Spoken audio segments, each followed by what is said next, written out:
हम अपने नबी पाक से यूं प्यार करेंगे।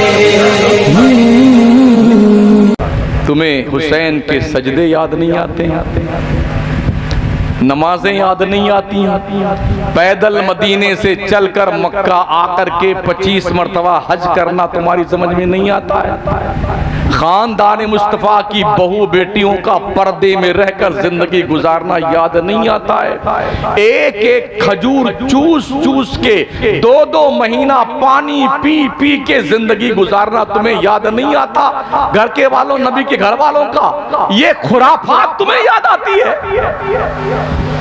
आज हमारी कौम मुस्लिम मुसलमान बहुत गरीब है, ना बेटे के पास स्कूल है, इस गांव में कोई स्कूल है मुसलमानों का ढंग का? भारतगंज के लोगों कोई ढंग की कॉलेज है तुम्हारे पास में?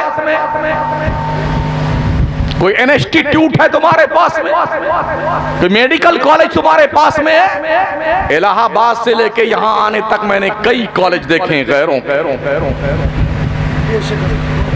एक नंबर का पैसा कमाते हैं वो, एक नंबर का वाइट, कोई इनकम टैक्स नहीं देना है उन्हें, वाइट पैसा कमाते हैं। रिश्तेदार अलग, कितने सपोर्टर। यही वजह है अब तक गिरफ्तार नहीं किया। जड़ें बड़ी मजबूत हैं, बड़ी शर्मिंदगी के साथ पहलवान चुपचाप उठ गए वहां से कि अब इतनी ज्यादा बेइज्जती बर्दाश्त नहीं करेंगे। आखिरकार नहीं हुई। ताकत मनवाई जाती है। तो याद आए तुम्हें करबला ना, तो करबला रोने के लिए नहीं यार, खुश होने के लिए। अगर करबला ना होता तो सरों पे ये टोपियां ना होती, करबला ना होता तो चेहरे पे नूर ना होता, करबला ना होता हुसैन और घर वालों की कुर्बानियां तो ये जुब्बे दस्तार ना होते, इमाम पाक की कुर्बानियां ना होती, उनकी आवानो अंसार की तो मस्जिदों के मनारों पे सदाए लाहूती अल्लाहु अकबर बुलंद ना हुआ करती। अगर करबला का मौका वजूद में ना आता तो दिलों में कलमे की रोशनी ना होती। ए इमाम, तेरी और तेरे घर वालों की कुर्बानियों ने इस्लाम की आबरू बचा ली है, आबरू बचा ली। इमाम पाक 10वीं मुहर्रम को शहीद किए गए। अच्छा, हैरत इस बात पर 82 लोग हैं जिसमें बूढ़े, मर्द, औरतें, बच्चे, बीमार समय, उनका मुकाबला करने के लिए 22,000 लोग आए। यार ये गणित समझ में नहीं आती। क्या खौफ था लोगों को, इन 82 लोगों से कितना डर था लोगों को कि 22,000 का लश्कर भेजा गया है। मतलब उन्हें पता था कि अगर ये अपने असली रंग में आ गए ना तो वक्त का धारा मोड़ कर रख देंगे। मगर बड़े सब्र सुकून के साथ एक एक पर्चे हल किए इमाम पाक ने, एक एक पर्चे हल किए। और जब अपना नंबर आया तो आखिरी खुतबा इत्माम हुज्जत के लिए था। ओ कूफियो, क्या तुमने मुझे नहीं बुलाया? ये खुतूत फला फला फला के उड़ेल दिया इमाम पाक। तुम बताओ, क्या रूए जमीन पर किसी नबी का कोई और निवासा है हुसैन के अलावा? ओ लोगो, तुम बताओ, जिस नबी का तुम कलमा पढ़ते हो उस नबी के निवासे को तुम शहीद करने पे तुले हुई हो? लोगो बताओ तुम मुझे। अबू दरदा आज भी मौजूद है, अबू सईद खुदरी सहाबी रसूल मौजूद हैं, हजारों सहाबा मक्का में, मदीना में, कूफा में, दमिश्क में, इराक में मौजूद है। जाओ पूछो, क्या मैं ही हुसैन नहीं हूं जिसे मुस्तफा चूमते भी थे, सूंघते भी थे? अब भी बाज आ जाओ, हुसैन हर खून माफ करने को तैयार है। अली असगर, अली अकबर, औनो मोहम्मद, मोहम्मद इब्राहिम, अब्बास अलंबरदार, सब माफ कर देंगे, काश तुम मेरा हक पहचान लो। मगर जिसके दिल पर दुनिया के लालच का भूत सवार हो, उसे कुछ सुझाई नहीं देता। जख्मों से जब चूर हुए इमाम पाक और जमीन पे तशरीफ लाए, सुबह से लेके शाम तक इमामुल अंबिया बोतल में सबके खून जमा करते रहे, मौजूद थे।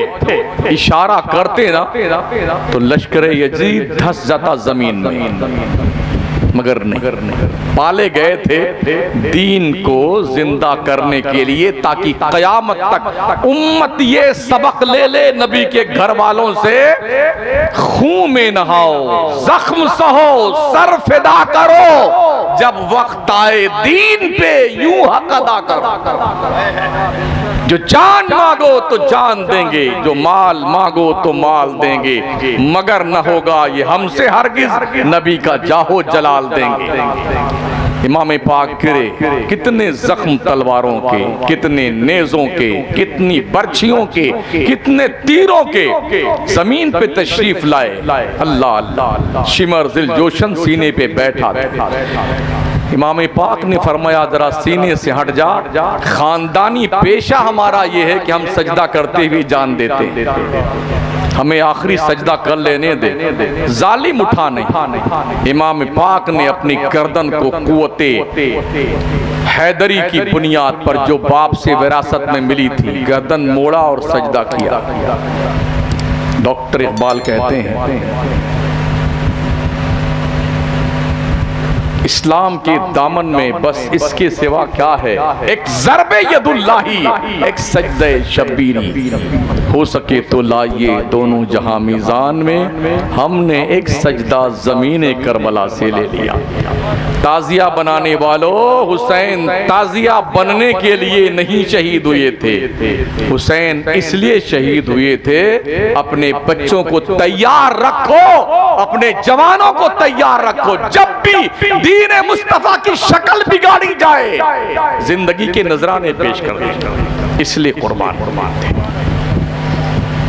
बस ये चंद गुजारिशात थी जो हमने अर्ज की आपकी खिदमत में। लगभग 1.5 घंटे के ऊपर हो गए हैं और अल्लाह नेकियां करने की तौफीक बख्शे।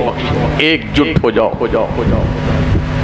हुसैन के नाम, अपने इस कस्बे में। मैं समझता हूँ खुशहाल कस्बा है, अगर लोग चाहे लें एक बेहतरीन कॉलेज आप बना सकते हैं जहाँ पर पर्दे में रह के हमारी बच्चियाँ पढ़ सकती हैं, हमारी बच्चियाँ पर्दे में रहकर।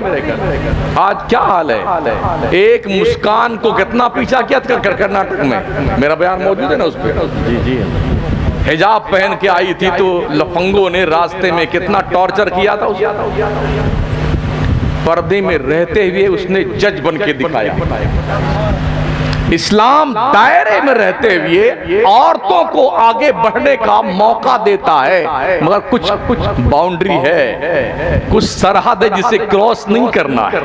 समझ रहे हैं? हाँ, मादर पिदर आजाद नहीं कि एकदम फ्रेंकली होकर के जहां पर सब मर्द औरत लड़के लड़कियां मुस्लिम नॉन मुस्लिम सब मिलजुल के यूं घमंजा बैठ के पढ़ रहे हो। इस्लाम इस पढ़ाई की इजाजत नहीं देता है। यही वो जंगली पढ़ाई है जिसकी बुनियाद पर मुस्लिम कम्युनिटी की हजारों बच्चियां गैरों के साथ भाग के शादियां कर जाती हैं। अगर सर के अंदर शर्म की कोई खूबू बाकी है ना तो झुका लीजिए शर्मिंदगी से अपने सर, वरना अपनी बच्चियों को बावकार तालीम दिलाने के लिए बंद करो ये बकवास ताजिए की खुराफात, ये पैसे इकट्ठा करो और कॉलेज बनाओ। बच्चियों का डिपार्टमेंट अलग हो, बच्चों का अलग। बच्चियां पर्दे के साथ पढ़ें, बच्चे अपने के साथ सिस्टमेटिक ढंग से पढ़ें। समझ रहे हैं?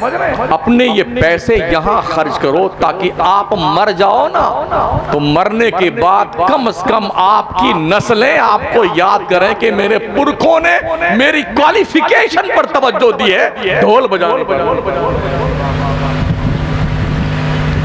दारुल अहले सुन्नत तैयबिया कादरिया में मैं काफ़ी देर से वहीं था। बड़ा खूबसूरत मंजर देखा मैंने, माशाल्लाह अच्छा लगा। बच्चे बड़ी मेहनत से पढ़ते हैं, बड़े मुअद्दब, बहुत ही अच्छे ढंग से तालीम हासिल करना का सिस्टमेटिक निज़ाम भी है। हुज़ूर सैयद साहब क़िबला की सरपरस्ती में, मुफ्ती साहब क़िबला की निगरानी में, उलमाए ज़वील एहतराम की निगरानी में बच्चे पढ़ रहे हैं। गाँव में, इतने छोटे से गाँव में एक मदरसे के अंदर 100-125 बच्चे पढ़ रहे हैं। बड़े बड़े मदरसों को देखा है, वहाँ किराए पे बच्चे ला जाते हैं ना, हाँ किराए पे। और जब बच्चे नहीं मिलते हैं ना तो किराए पे आते हैं दस्तारबंदी करवा। एक एक बच्चा की 10-10 जगह दस्तारबंदी होती है।